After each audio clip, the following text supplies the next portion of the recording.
Hello, future biologists. Welcome to your Class 9 biology journey with Synapse. Today, we are diving into the fascinating world of Five Kingdom classification, starting with its very foundation, Introduction to Biological Classification. Ever wondered how scientists make sense of the millions of living things around us? We'll explore this question through 4 levels of understanding: easy, medium, hard, and hardest, preparing you for everything from school exams to competitive challenges. Let's begin this exciting exploration. Ready to start simple? At the easy level, we'll uncover what classification is all about and why it's so essential for understanding life on Earth.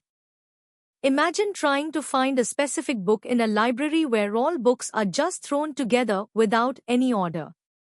Impossible, right? That's exactly why we need biological classification. It's the scientific way of organizing living organisms into groups based on their shared features and differences. Think of it as sorting your toys, cars with cars, dolls with dolls. The primary goal is to make the study of diverse life forms manageable. Without classification, studying the millions of species on our planet would be an overwhelming task, like trying to learn about every single grain of sand on a beach individually. So, why bother with all this sorting? First, it makes studying life much easier.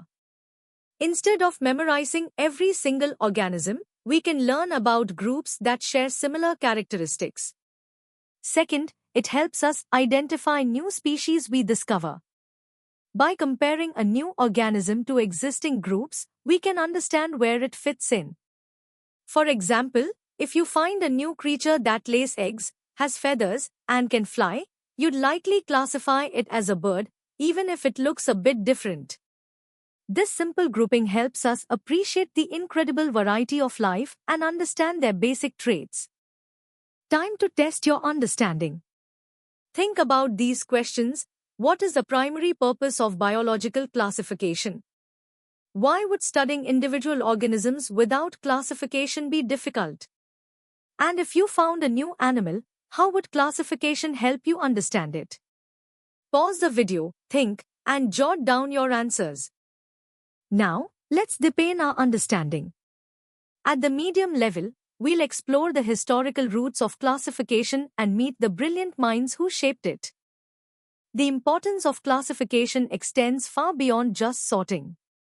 It provides a systematic framework for studying organisms, allowing us to identify them accurately and, crucially, to understand the relationships between different life forms. This helps us unravel the story of evolution and how species have diversified over millions of years. Moreover, classification establishes a universal language for biologists worldwide. Imagine if every country had a different name for a tiger. Scientific names ensure clear, unambiguous communication, fostering global collaboration in biological research. The idea of classifying organisms isn't new. Ancient Greek philosopher Aristotle, often called the father of biology, made early attempts classifying animals based on whether they had red blood or not, and by their habitats. His student, Theophrastus, applied similar principles to plants. However, the true revolution came with Carolus Linnaeus in the 18th century. He is known as the father of modern taxonomy for two groundbreaking contributions, developing the two-part scientific naming system called binomial nomenclature and establishing a hierarchical system of classification, organizing life from broad kingdoms down to specific species. Linnaeus's system laid the groundwork for how we classify today. Binomial nomenclature gives every species a unique, two-word Latin name, like Homo sapiens for humans, preventing confusion across languages. His hierarchical system, with categories like kingdom, class, order, genus, and species, allows us to group organisms into increasingly specific sets. This standardized approach offers immense benefits. It ensures global understanding among scientists, provides predictive value about an organism's characteristics based on its group, and is vital for conservation efforts by helping us identify and protect unique species. Alright, let's see how much you've absorbed. Here are 5 questions for the medium level. Who is the father of modern taxonomy and what were his main contributions? Why is a universal scientific name better than local names? List 2 ways classification helps in systematic study. How did Aristotle classify animals? And what's the significance of understanding relationships through classification? Take your time to answer these. Ready for a deeper dive? At the hard level, we'll analyze different classification systems, delve into the criteria used, and explore the intricate taxonomic hierarchy. Classification systems have evolved significantly. Early, artificial systems used superficial traits, like Linnaeus's initial plant classification based on reproductive paths, which didn't reflect true relationships. Then came natural systems, like Bentham and Hooker's, which considered a broader range of morphological and anatomical features to group organisms based on overall similarities. The most advanced are phylogenetic systems, which aim to group organisms based on their evolutionary history and common ancestry, using evidence from fossils, anatomy, and increasingly, genetic data. This shift reflects a growing understanding of life's interconnectedness through evolution. To classify accurately, biologists use a diverse set of criteria. Beyond just external, morphological features like shape and size, they look at anatomical characteristics like internal organs and skeletal structures.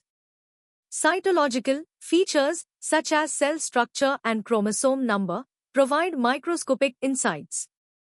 Embryological development patterns can reveal shared ancestries. Physiological processes, like how organisms obtain nutrition, and biochemical markers, such as DNA and protein sequences, offer fundamental clues to relationships. The more criteria considered, the more robust and natural the classification becomes, painting a clearer picture of life's intricate web. The taxonomic hierarchy is like a set of nested boxes, organizing life from the very broad to the extremely specific. Starting with the most inclusive, the kingdom, we move down through phylum or division, class, order, family, genus, and finally to the species, the most fundamental unit representing organisms that can interbreed and produce fertile offspring. This hierarchical structure allows for precise categorization. For instance, humans belong to kingdom Animalia, phylum Chordata, class Mammalia, order Primates, family Hominidae, genus Homo and species Sapiens star. Each level provides more detailed information about the organism's characteristics and its evolutionary position. Challenge yourself with these 7 questions, differentiate between artificial and natural classification systems with examples. Explain the advantage of a phylogenetic system. List 4 non-morphological criteria for classification. Arrange taxonomic ranks in ascending specificity. State the 2 rules for binomial nomenclature. Why is species the most fundamental unit? And how do anatomical features contribute to natural classification? Take your time to formulate comprehensive answers. Welcome to the hardest level. Here, we'll delve into the cutting edge of classification, exploring molecular tools, complex challenges, and the profound impact of taxonomy on all areas of biology.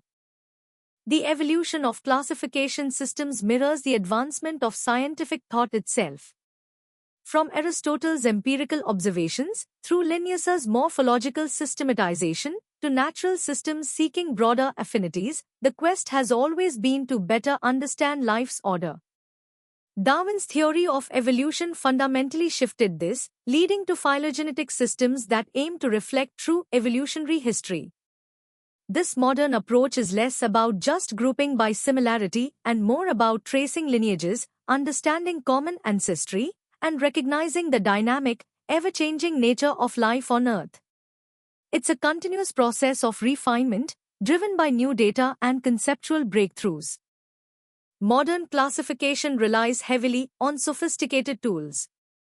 Molecular phylogenetics is a game changer, using DNA, RNA, and protein sequences to infer evolutionary relationships. Comparing specific gene sequences, like ribosomal RNA, allows us to build phylogenetic trees or cladograms that visually represent how species diverged from common ancestors. This is incredibly powerful, especially for microorganisms. Another key method is cladistics, which groups organisms based on shared derived characteristics or synapomorphies. Unlike older methods that might group based on superficial similarities, cladistics rigorously identifies unique traits that evolve in a common ancestor and are passed down to all its descendants, providing a more accurate picture of evolutionary clades. Despite these advanced tools, classification faces significant challenges. Convergent evolution, where unrelated species develop similar traits due to similar environments, can create misleading similarities. Cryptic species are another puzzle. They look identical but are genetically distinct and reproductively isolated, only detectable through molecular analysis.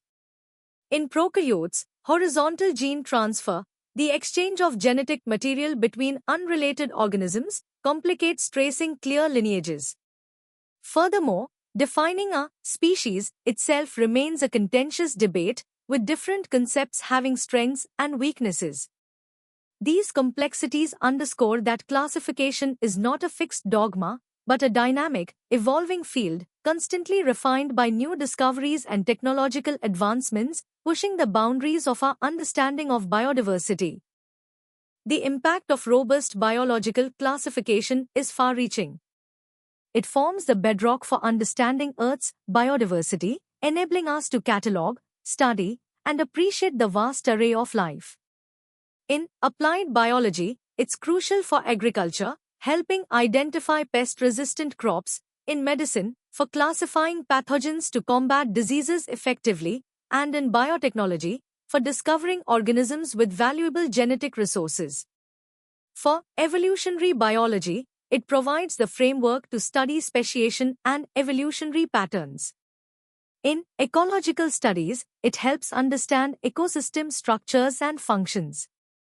Crucially, in conservation biology, classification is indispensable for identifying endangered species, prioritizing conservation efforts, and protecting our planet's invaluable natural heritage for future generations. Now, let's challenge your expertise with the first 5 hardest level questions. Compare Linnaeus' classification with modern molecular phylogenetics, highlighting the shift in criteria. Explain how convergent evolution challenges morphological classification. Describe cladistics and the role of synapomorphies. Why is horizontal gene transfer a unique challenge for prokaryotic classification? And discuss the limitations of the biological species concept, suggesting an alternative. Take your time to craft detailed answers. Here are the remaining 5 questions to truly test your depth of understanding. How do ribosomal RNA gene sequences function as a powerful tool in molecular phylogenetics? Outline the steps a modern biologist would take to classify a newly discovered microorganism. In what ways does a robust classification system aid global biodiversity conservation efforts? Explain why biological classification is considered a dynamic, not static, field. Finally, discuss how computational biology and bioinformatics have become indispensable for modern phylogenetic classification. Good luck! And that brings us to the end of our deep dive into the Introduction to Biological Classification. We hope you've enjoyed this journey through the easy, medium, hard, and hardest levels. To explore more such engaging content, practice questions, and detailed explanations, visit synapse.omaps.in. Don't forget to like this video, share it with your friends, and subscribe to our channel for more exciting learning experiences. Keep exploring, keep learning, and keep growing with Synapse. See you in the next class.